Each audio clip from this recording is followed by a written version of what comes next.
Pampaswerte, pantawag ng pera. Sino ba naman ang ayaw tawagin ng pera papasok sa pitaka mo, sa bangko mo, sa bahay mo, sa bag mo? Kami gusto namin yan. Kaya eto yung kapatid ko, bumili na rin.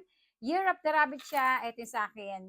Year of the Sheep ako. Marami ako kasi meron ako sa bag, meron ako sa keycar, meron pa yung isang bag ko. Pakita ko sa inyo to para makarelate yung mga Year of the Rabbit. So, iba-iba pala ha. Kung ano yung birth year mo, depende yung makukuha mo.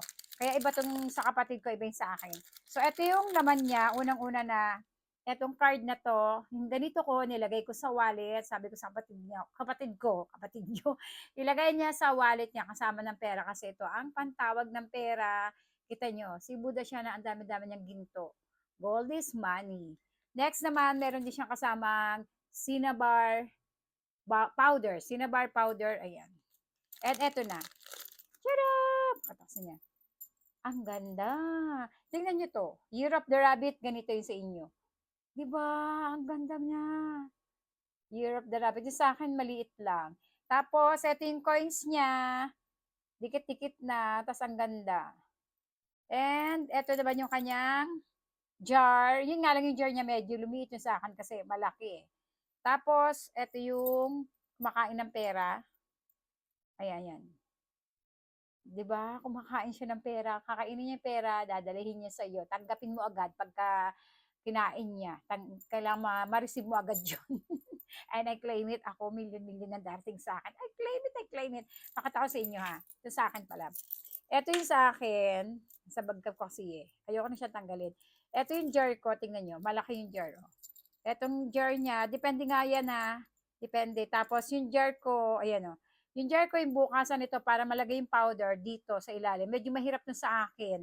Talagang kailangan mong i-twist ng tab mo. Samantalang ito ang daling buksan. Cute-cute nga oh. 'Di ba?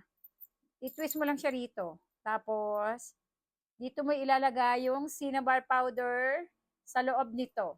Hindi ko ilalagay kasi nga ito ay sa kapatid ko. Kailangan siya ang maglalagay nito. Ang ganda niya oh. Sabi ko sa kanya, i-cleanse niya. Paano ba i-cleanse? Simple lang. Sabi ko sa kanya, hawakan niya lang ng kamay niya. Ganyan, parang kagaya ng ginawa ko. Tapos parang ikumad niya, sabi niya yung gusto niya, yung manifest niya, kailangan pag ginawa niya to may puso. Yung tipong wala kang sama ng loob o ano pa man, and maganda yung universe mo. Kailangan masaya ang mood mo, ganoon. And kapag bibili kayo nito, kami magkapatid kapag bumibili ng mga Lucky Charm, alam nyo ba, lagi naming mini-make sure na yung pagbibilihan namin ay may puso. Yung tipong pag yung pakiramdam namin sa kanya, okay siya, alam namin na may mabuti siyang puso kasi mararamdaman niyo yan. Mararamdaman niyo talaga yan, mga mima. Mararamdaman niyo yung bugso na okay itong seller na to.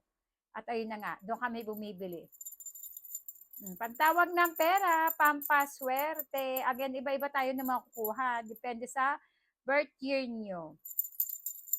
Gusto mo dumami pera mo? Bumili ka nandito.